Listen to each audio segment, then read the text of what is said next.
Spindletop. On January 10, 1901, an enormous geyser of oil exploded from a drilling site at Spindletop Hill, a mound created by an underground salt deposit located near Beaumont in Jefferson County, southeastern Texas. Reaching a height of more than 150 feet and producing close to 100,000 barrels a day, the geyser was more powerful than any previously seen in the world. A booming oil industry soon grew up around the oil field at Spindletop, and many of the major oil companies in America, including Gulf Oil, Texaco and Exxon, can trace their origins there. Contents the need for more oil. Salt dome speculation. A booming industry lasting impact. The need for more oil. By the mid-19th century, the tremendous effects of the Industrial Revolution had created a need for a cheaper and more convenient fossil fuel than coal. This need would be filled by petroleum. Edwin Drake drilled the first well specifically intended to extract oil in northwestern Pennsylvania in 1859,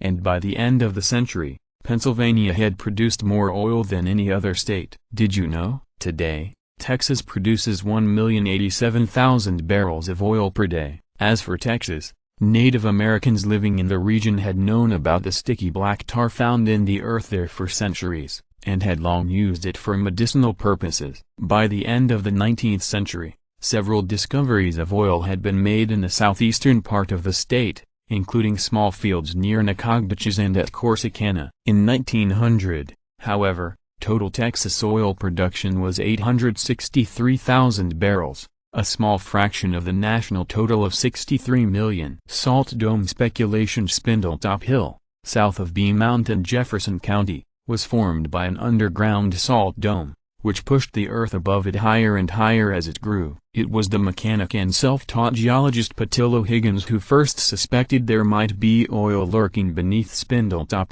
and other similar salt domes. Higgins organized the Gladys City Oil, Gas and Manufacturing Company in 1892 to look into the possibility, though his theory met with widespread skepticism from petroleum and geologic experts. Years later, Higgins ran a newspaper advertisement for fellow investors and got a response from the Austrian-born engineer Anthony F. Lucas, who shared Higgins' view on the salt domes. When Lucas finally convinced leading Pennsylvania oilmen John Gelly and James Guffey to finance a drilling operation, Higgins was completely excluded from the arrangement. Higgins would later sue, and receive a comfortable profit from the Spindletop oil field. Drilling began at Spindletop in October 1900. And by early January 1901 they had reached a depth of some 1,020 feet after overcoming initial difficulties and drilling into the sandy ground. On January 10, mud began bubbling out of the hole. Workers soon fled as the mud came gushing out at high speed,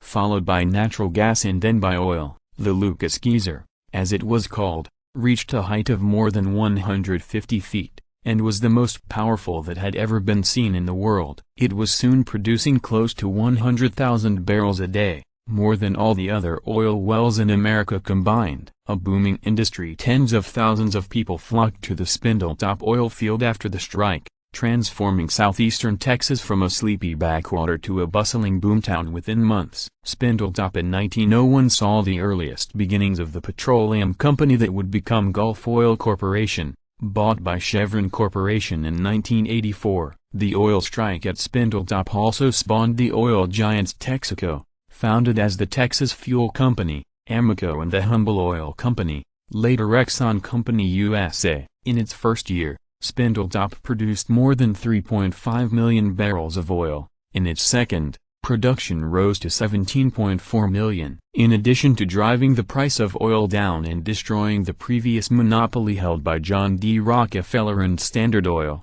Spindletop ushered in a new era in Texas-based industry, and was enormously influential in the state's future development. New oil companies were formed, along with the refining and marketing organizations needed to support them, offering a host of new jobs and increased income for the state's inhabitants. Meanwhile, thousands of new prospectors arrived in Texas, searching for their own fields of black gold. Lasting impact. The oil boom surrounding Spindletop had largely subsided by the beginning of World War I.